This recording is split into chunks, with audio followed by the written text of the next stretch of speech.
Good morning all my dear students. तो जैसा कि आपको पता है कि हम आपके गुंजन किताब से लेसन नंबर 12 जो कि महादानी कर्ण है वो कर रहे थे।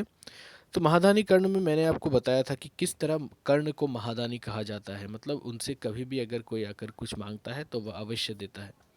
तो इसी से इंद्रदेव और वरुण देव बहुत ज़्यादा ईर्ष्या कर रहे थे उनसे। तो वे दोनों, इंद्रदेव और वरुण देव, साधु की वेश में उनके पास जाते हैं और वे कर्ण जो है वो लहूलुहान अवस्था में युद्ध भूमि में रथ के किनारे पड़े थे। तभी साधु की वेश पर जाकर उनसे कुछ मांगते हैं। तब वे कहते हैं वरुण देव को, ज़रा वह पत्थर उठा कर दीजिए। तो पत्थर उठाकर देने से पहले वे कहते हैं कि छी, हम इस युद्ध भूमि में रक्त से सना हुआ, मिट्टी से सना हुआ यह अपवित्र पत्थर नहीं उठाएंगे। तो चलिए आगे देखते हैं क्या हुआ।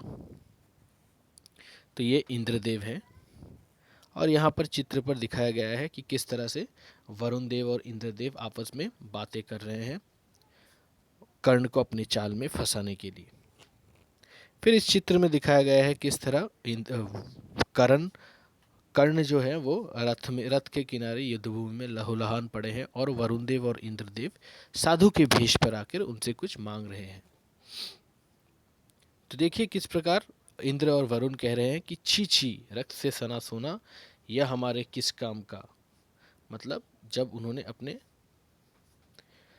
दांत को, सोने के दांत को रथ पर मारकर तोड़ दिया था, तभी उन्होंने जब कहा था कि ये लीजिए ये सोने का दांत है, तब इंद्रदेव और वरुण देव कह रहे हैं कि छी छी, रक्त से सना सोना यह हमारे किस काम का। फिर देखिए क्या हुआ। कर्ण धनुष उठाकर वान चलाते हैं, पानी की धार निकलती है, उस पानी से कर्ण दांत धोते हैं। फिर कर्ण कह रहे हैं दांत देते हुए, लीजिए महाराज अब तो स्वीकार कीजिए। वरुण, ओह अब तो संध्या हो गई, अब यह हमारे किस काम का। सूर्य ढलने के बाद हम भिक्षा नहीं लेते।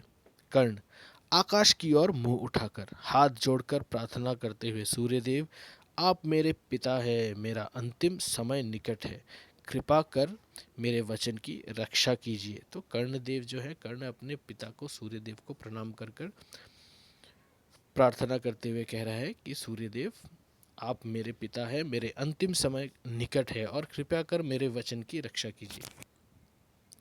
फिर सूर्यदेव बादलों की ओर से निकलता है। इंद्र, धन्य हो कर्ण, मैं इंद्र हूँ और ये है वरुण देव, हम तुम्हारी परीक्षा ले रहे थे। तुम सचमुच दानवीर हो, तुम्हारे जैसा दानवीर न अब तक पृथ्वी पर हुआ है न होगा। जब तक यह सृष्टि रहेगी लोग तुम्हें दानवीर कर्ण के रूप में स्मरण रखेंगे, देवता भी तुम्हारी स्तुति करेंगे, यह हमारा आशीर्वाद है। तो जब इंद्रदेव ने देखा किस तरह से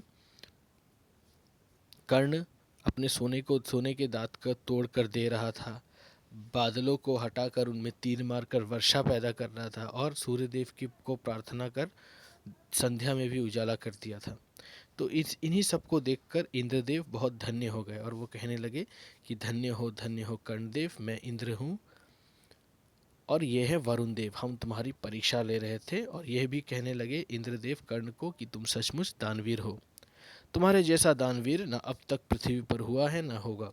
जब तक यह सृष्टि रहेगी लोग तुम्हें दानवीर कर्ण के रूप में स्मरण रखेंगे, देवता भी तुम्हारी स्तुति करेंगे, यह हमारा आशीर्वाद है।